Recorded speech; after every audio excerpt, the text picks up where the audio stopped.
کہ اللہ کے راضی ہونے کی نشانیاں کیا ہیں۔ اللہ جس بندے سے راضی ہوتا ہے اس کی نشانیاں قرآن میں بھی موجود ہیں اور احادیث رسول صلی اللہ علیہ وسلم میں بھی موجود ہیں۔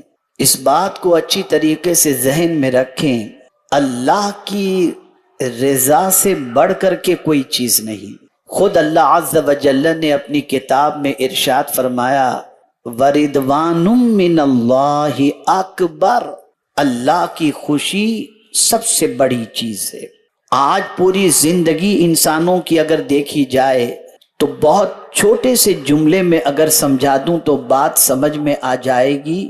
آج کا انسان سب کو خوش کرنا تو چاہتا ہے لیکن رب کو خوش کرنے کی فکر اس کے اندر نہیں ہے۔ اور کبھی کبھی ایسا ہوتا ہے کہ بہت ساری چیزوں کے پا لینے کے بعد یا مل جانے کے بعد انسان یہ تصور کرتا ہے کہ میرا رب مجھ سے راضی ہے۔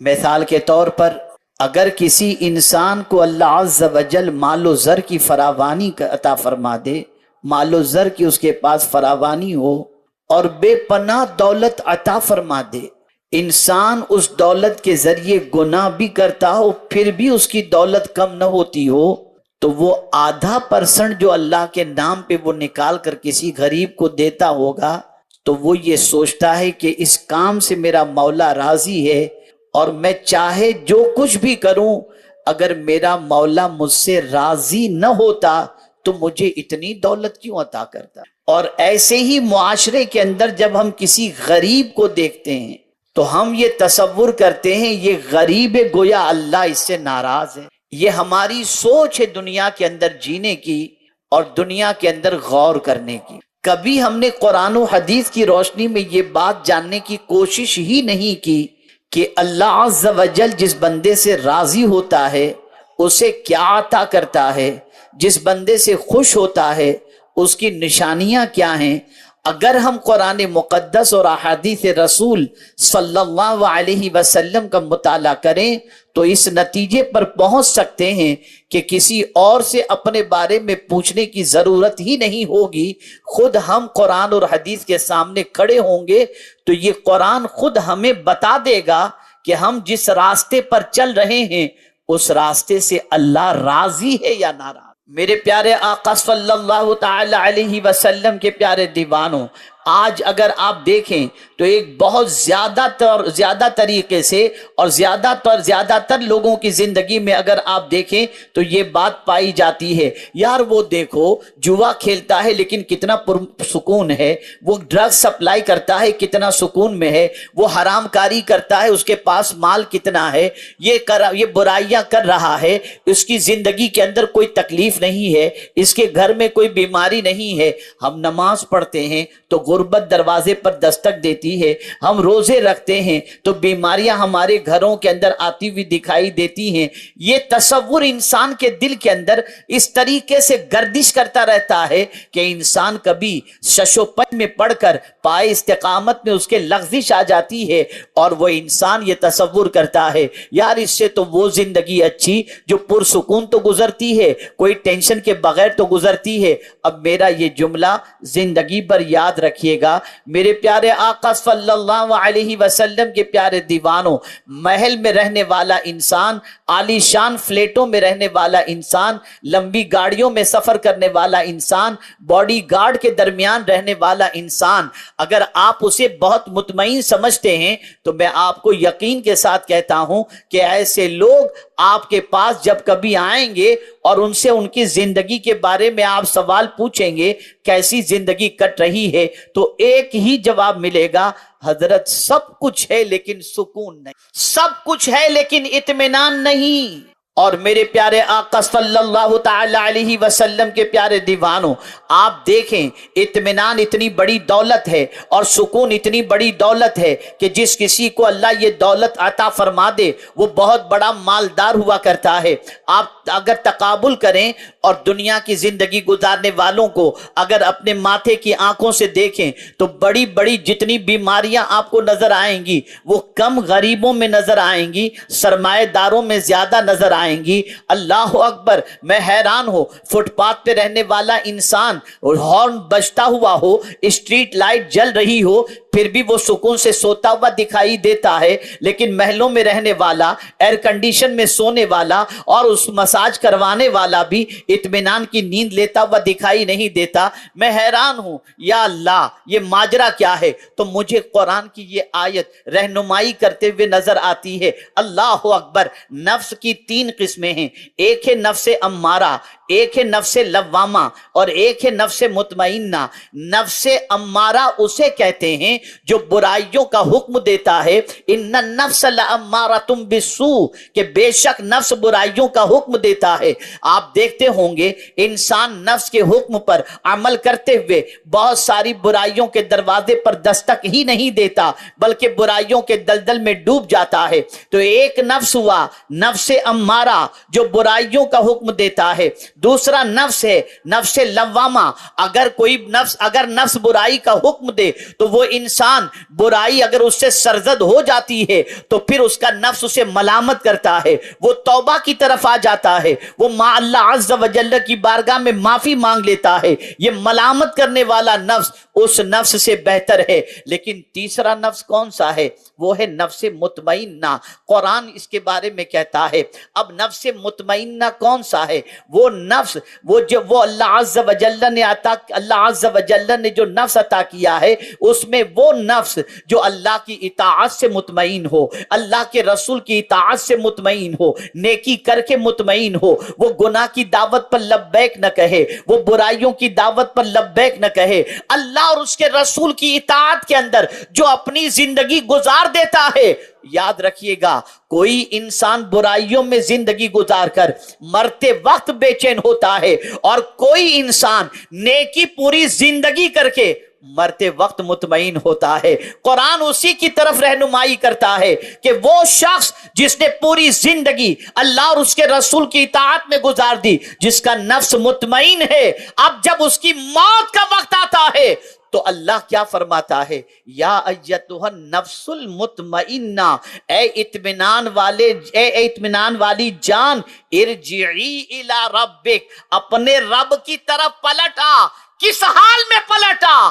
راضیۃ مرضیہ، کہ تو اللہ سے راضی اور تیرا اللہ تجھ سے راضی۔ تو جو انسان زندگی گناہوں میں نہ گزارے، جو انسان زندگی اللہ کی اطاعت اور اس کے رسول کی اطاعت میں گزارے، دین پر عمل کرنے میں گزارے، اس کی موت بڑی اچھی ہوتی ہے۔ اور موت کے وقت اللہ کی طرف سے ندا آتی ہے، اے نفس مطمئنہ، تجھے کوئی گھبرانے کی ضرورت نہیں، اب تو جہنم کا حقدار نہیں ہے۔ میں اس حال میں تجھے اپنی طرف بلا رہا ہوں کہ میں تجھ سے راضی ہوں اور تو میرے فرمان پر عمل کر کے تم مجھ سے راضی ہوا، فادخلی فی عبادی، میرے بندوں میں داخل ہو جا، وادخلی جنتی، اور میری جنت میں داخل ہو۔ یہاں سے ایک چیز جو سمجھ میں آئی کہ اللہ کی رضا کی ایک نشانی یہ ہے کہ جب بندے کو نیکیوں کی توفیق ملے، اطاعت کی توفیق ملے اور نیکی پر اس کے دل کے اندر اطمینان موجود ہو،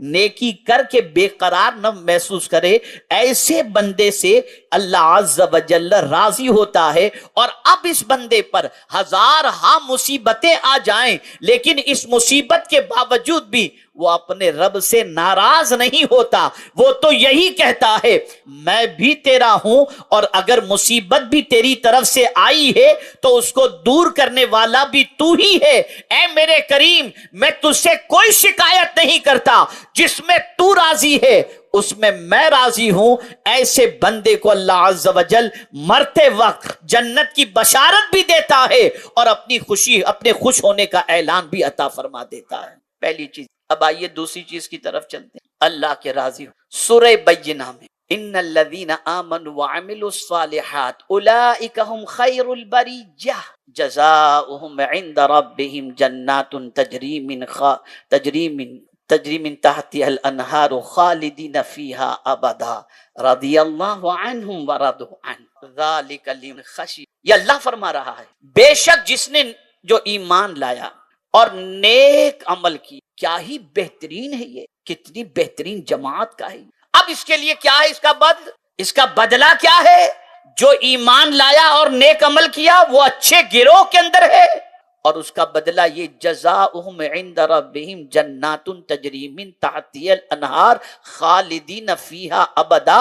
اس کا بدلہ یہ ہے کہ اللہ عز و جل کے نزدیک اس کے لیے جنت ہے جس کے نیچے نہریں بہ رہی ہیں، اور یہ بندہ جنت میں ٹیمپرری نہیں رہے گا، خالدین فیہا ابدا، ہمیشہ کے لیے اس میں رہے گا. اور پھر یہی نہیں کہ صرف جنت اسے عطا کر دی گئی، بلکہ قرآن کہتا ہے رضی اللہ عنہم ورضوا عنہ، اللہ اس سے راضی اور وہ اللہ سے راضی. ذالک لمن خشی ربہ، یہ وہ ہیں جو اپنے رب سے ڈرا کرتے تھے. یہاں سے یہ بات سمجھ میں آئی کہ اگر اللہ کے راضی ہونے کی آپ نشانی دیکھنا چاہتے ہیں تو ایک نشانی یہ ہے کہ اگر آپ کے پاس ایمان کی دولت اور عمل صالح کی دولت ہے، یہ دو چیزوں کی توفیق اللہ نے آپ کو دے دی ہے کہ آپ نیکیاں کر رہے ہیں، اور اللہ نے ایمان کی دولت بھی آپ کو عطا کر دی ہے. دنیا میں جو ملے گا وہ تو ملے گا، لیکن آخرت کے حوالے سے اللہ نے فرما دیا ایسی جنت اللہ عطا کرے گا جس میں آپ پرماننٹ رہیں گے. اور پھر یہ مزدہ جاں فضا عطا کر دیا رضی اللہ عنہم، ان سے اللہ راضی، ورضوا عنہ، اور وہ اللہ سے راضی. ایک سبق سمجھ میں آیا، وہ لوگ جو کہتے ہیں صرف صحابہ کے لیے رضی اللہ تعالی عنہ کہنا چاہیے، ان کو قرآن کی یہ آیت سے سبق سیکھنا چاہیے کہ اللہ عز و جل نے ہر صاحب ایمان اور نیک عمل کرنے والے کے لیے رضی اللہ عنہم ورضوا عنہ کا لفظ استعمال فرمایا ہے. یہاں سے یہ بات واضح ہو گئی کہ اگر اللہ کسی کو نیک عمل کی توفیق عطا فرما دے، یہ نشانی ہے اس بات کی کہ مولا اس سے راضی. اس لیے نیکی کر کے کسی گناہوں میں ڈوبے ہوئے کی دولت دیکھ کر یہ نہ سوچنا کہ اللہ آپ سے ناراض ہے. آپ کو ہم کو اللہ اگر نیکی کی توفیق دے دے تو اللہ کا شکر ادا کریں کہ اے میرے کریم، یہ توفیق تو نے عطا فرما کر تو نے یہ مزدہ جاں فضا عطا فرما دیا کہ تو ہم سے راضی. آئیے ایک اور آیت کی طرف چلیں. اللہ عز و جل ارشاد فرماتا ہے قال اللہ ھذا یوم ینفع الصادقین صدقهم لهم جنات تجری من تحتها الانہار خالدین فیہا ابدا رضی اللہ عنہم ورضوا عنہ ذالک الفوز العظیم. اللہ نے ارشاد فرمایا قیامت کے دن سچ بولنے والوں کو ان کا سچ نفع پہنچائے گا. اور یہی نہیں کہ سچ ان کو نفع پہنچائے گا، بلکہ اللہ نے فرمایا ان سچ بولنے والوں کے لیے جنت ہے جس میں وہ ہمیشہ رہیں گے. اور یہ سچ بولنے والے وہ ہیں جن سے اللہ راضی اور اللہ ان سے راضی. اور یہ سچ بولنا کوئی معمولی چیز نہیں، یہ بہت بڑی کامیابی ہے یہ قرآن کے. تو اللہ کے راضی ہونے کی ایک نشانی یہ بھی ہے کہ اللہ تمہیں جھوٹ سے بچا لے اور تمہاری زبان پر سچائی جاری ہو جائے. اگر سچ کی توفیق مل جاتی ہے، تجارت کر رہے ہو اس میں تم سچ بول رہے ہو، کسی کو وعدہ کر رہے ہو سچ بول رہے ہو، معاملاتی زندگی کے اندر سچ بول رہے ہو اور جھوٹ سے تم بچ رہے ہو، تو یہ نہ سمجھنا کہ سچ بولنے سے تمہیں نقصان پہنچے گا. نہیں، بلکہ قرآن کہتا ہے یہ سچ اتنی اچھی چیز ہے کہ صرف دنیا ہی میں نہیں تمہیں آخرت میں بھی یہ سچائی نفع عطا کرے گی. اور سن لو، جھوٹ بولنے سے شیطان خوش ہوتا ہے اور سچ بولنے سے اللہ راضی ہوتا ہے. تو سچائی بھی یہ اتنی عظیم دولت ہے، جس کسی کو اللہ سچ بولنے کی توفیق عطا فرما دے تو اس بندے کو یہ سمجھ لینا چاہیے کہ اللہ مجھے راضی ہے. اس کو ذہن میں رکھیے. ہم سب سے بڑا سیلس مین اسے سمجھتے ہیں جو سیلس مین ڈپلیکیٹ کو اوریجنل بنا کر کے بیچے، جو سب سے زیادہ جھوٹ بولنے والا ہو. آج کے دور میں الا ماشاء اللہ، سب کی بات نہیں کرتا، اسے بڑا سیلس مین سمجھا جاتا ہے اور اس کی تنخواہ بھی بہت زیادہ ہوتی. لیکن سوچ لینا چاہیے کہ کیا جھوٹ بولنے والے سے اللہ راضی ہے؟ نہیں، اللہ کو راضی کرنا ہے تو سچ کا دامن تھام لیجئے، اور اللہ کو راضی، اللہ عز و جل کے راضی ہونے کی ایک نشانی یہ ہے کہ جس سے اللہ راضی ہوتا ہے اسے سچ بولنے کی توفیق عطا فرما۔ اب دوسری حدیث کی طرف آتے ہیں۔ آقا کریم صلی اللہ علیہ وسلم نے اللہ جس بندے سے بھلائی کا ارادہ فرماتا ہے اس کے ساتھ اللہ کیا کرتا ہے اسے سمجھ لیں۔ آقا کریم صلی اللہ علیہ وسلم نے ارشاد فرمایا، من یرید اللہ بہ خیرا یفقہہ فی الدین، اللہ جس بندے سے بھلائی کا ارادہ فرماتا ہے اسے دین کی سمجھ بوجھ عطا فرما دے۔ تو اگر معاشرے کے اندر کسی کو اللہ دین کی سمجھ بوجھ عطا فرما دے تو آج جس طریقے سے علماء کے طبقے کو الا ماشاء اللہ بہت سارے دنیا دار ایسے ہیں جو ہمیشہ یہ کہتے ہیں یہ بیچارے، یہ علماء، یہ نہیں کرتے، یہ وہ نہیں کرتے، اور یہ ساری باتیں کر کے یہ کہنا چاہتے ہیں کہ یہ دنیا سے بہت پیچھے رہنے والے ہیں۔ میاں آپ اپنی عقل کو درست کرو، آپ نہیں جانتے کہ ان کو جو دولت ملی ہے یہ دولت اس بات کی عکاسی کرتی ہے کہ اللہ ان سے ناراض نہیں ہے، اللہ ان سے خوش ہے۔ دو جملوں میں سمجھا دو تو بات سمجھ میں آ جائے گی۔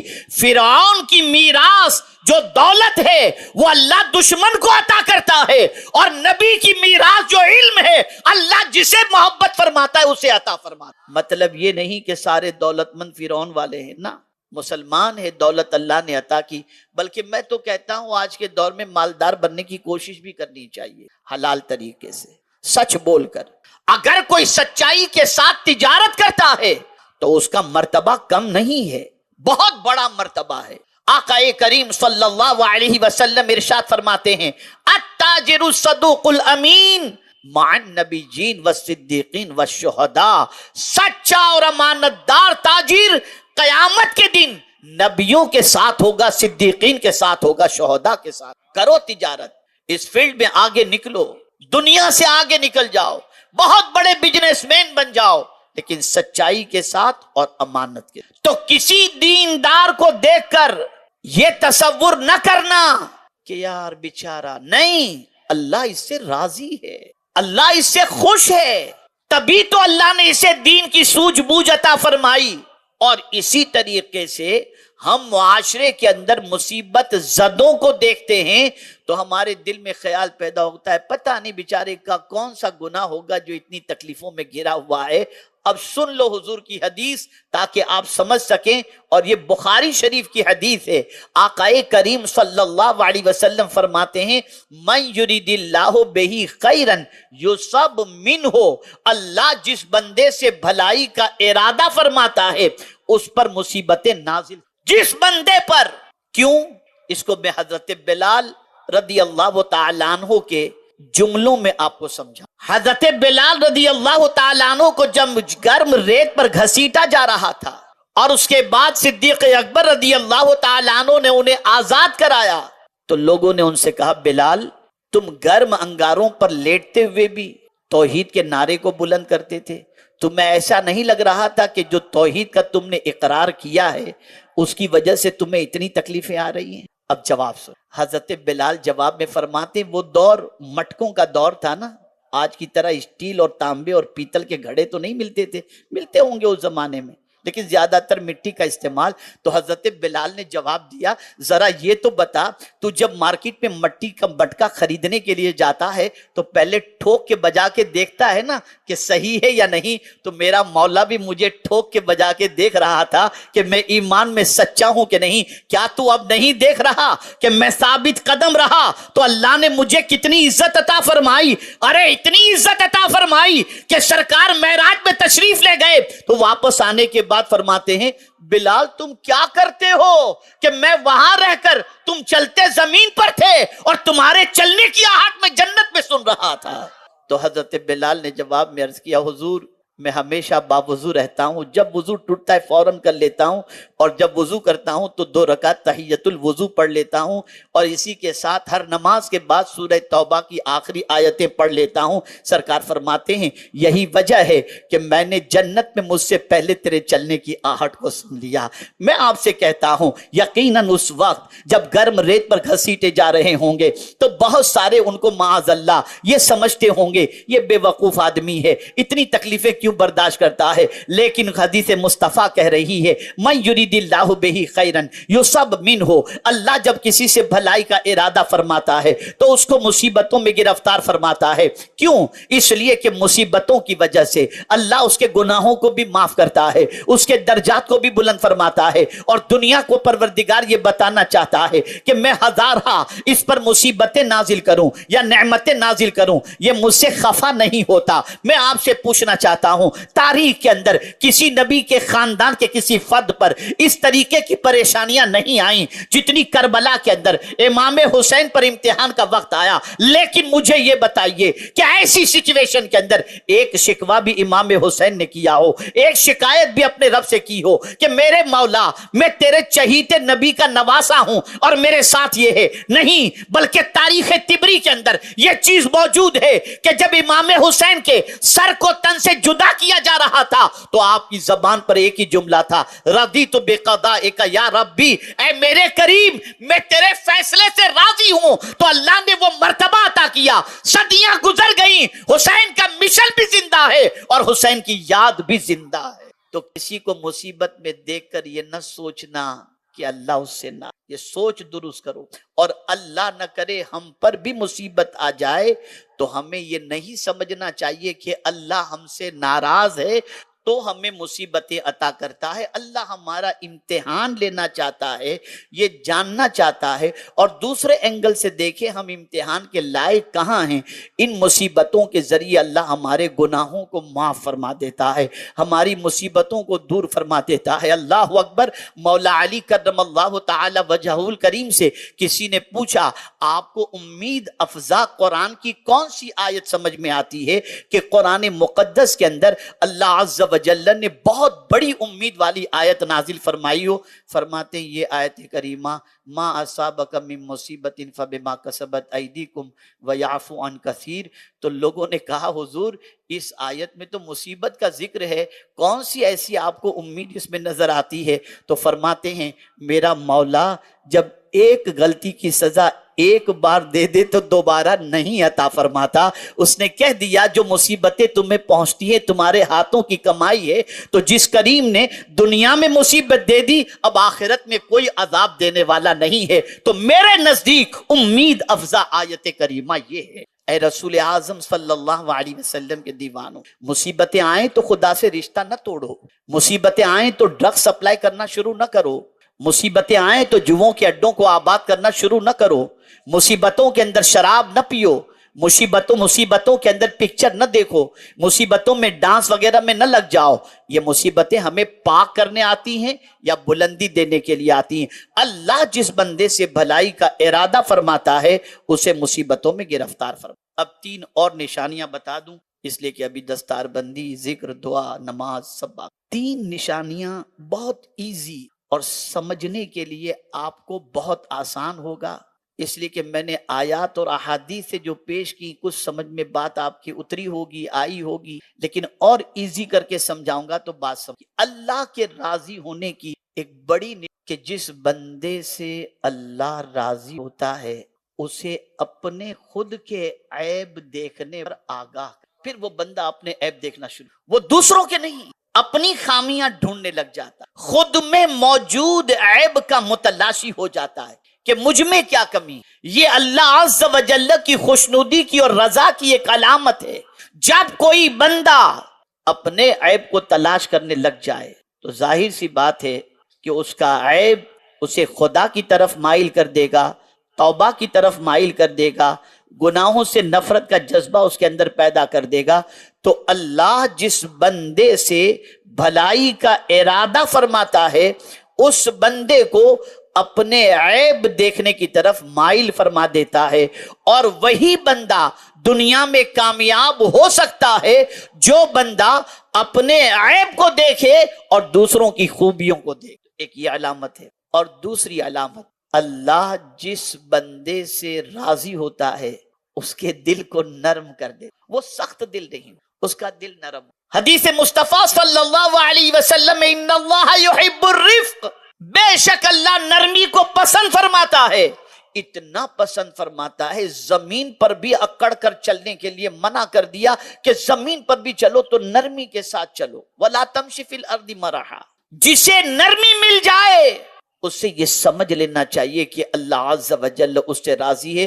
بلکہ اعلیٰ حضرت عظیم البرکت امام عشق و محبت نے الامن والعلا کے اندر ایک حدیث مبارکہ نقل فرمائی ہے کہ آقا کریم صلی اللہ علیہ وسلم ارشاد فرماتے ہیں، جس بندے کے دل میں اللہ نرمی پیدا کر دے اس کو گویا میری رحمت سے کچھ حصہ مل گیا. یہ ہے نرمی. بہت سارے لوگ کہتے ہیں میں تو یار پتھر دل آدمی ہوں، پگھلتا ہی نہیں ہوں. یہ اچھی علامت نہیں، یہ اچھی علامت نہیں ہے. یہ اللہ کے راضی ہونے کی علامت نہیں ہے.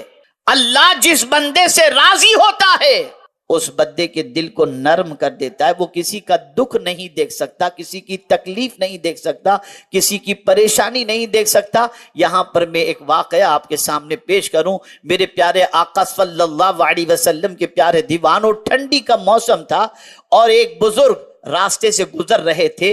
اچانک ایک بلی کے بچے کو انہوں نے دیکھا جو ٹھنڈی سے کانپ رہی تھی. ان کی آستین بڑی تھی. انہوں نے اس بچے کو اٹھایا، بلی کے بچے کو اپنے آستین میں ڈال کر سمیٹ لیا اور اسے ٹھنڈی سے بچا لیا. لے کر کمرے میں آئے اور اس کو بہت اچھی طریقے سے رکھا کہ اسے ٹھنڈی نہ لگے. کچھ دنوں کے بعد جب ان کا انتقال ہوا تو کسی نے خواب میں دیکھا کہ جنت میں ٹہل رہے ہیں. پوچھا حضور کس چیز نے آپ کو جنت کا حقدار بنا دیا؟ فرمایا بیٹے نماز تو اپنی جگہ پر، روزے اپنی جگہ پر، حج و زکوٰۃ اپنی جگہ پر، لیکن جس چیز نے مجھے جنت کا حقدار بنایا وہ یہ ہے کہ ایک ٹھنڈی میں کانپنے والی بلی کے بچے پر میں نے مہربانی کی، میرے مولا نے مجھ پر مہربانی فرما دی. یہ نرمی کا فائدہ.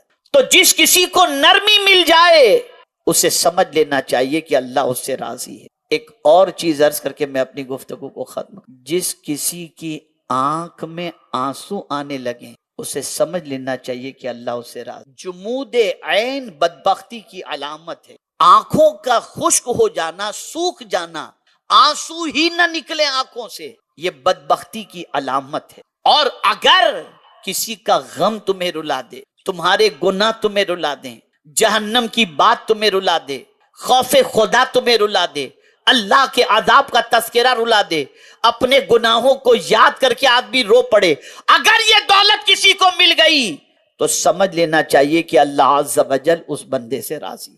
اے رسول اعظم صلی اللہ علیہ وسلم کے دیوانوں، یہ سنی دعوت اسلامی کا سنی اجتماع بھیڑ بھاڑ اکٹھا کرنے کے لیے نہیں، آپ کی سوچ میں انقلاب پیدا کرنے، آپ کی فکر کے اندر بالیدگی پیدا کرنے کے لیے. آپ جس نیت سے یہاں پر آئے ہیں اس نیت کے اعتبار سے کچھ ایسا یہاں سے لے کر کے جاؤ کہ کل والی جو گزرا ہوا جو کل تھا اس زندگی سے آنے والے کل کی زندگی آپ کی بہتر بن جائے. اے رسول اعظم صلی اللہ علیہ وسلم کے دیوانوں، بدلو اپنے آپ کو، اپنی سوچ کو بدلو. یہ دنیا کے معاملات کو نہ دیکھو، دنیا والوں کی سوچ کو نہ دیکھو، دنیا والوں کے نظریے کو نہ دیکھو. سوچ بناؤ تو قرآن کی روشنی میں، سوچ بناؤ تو حدیث مصطفیٰ صلی اللہ علیہ وسلم کی روشنی میں، اور سوچ بناؤ تو اولیاء کاملین کے اقوال سے بناؤ تاکہ تمہاری سوچ بھی درست ہو. اب میں آپ سے پوچھنا چاہتا ہوں، آج تک آپ کے مزاج میں یہی تو رہا ہوگا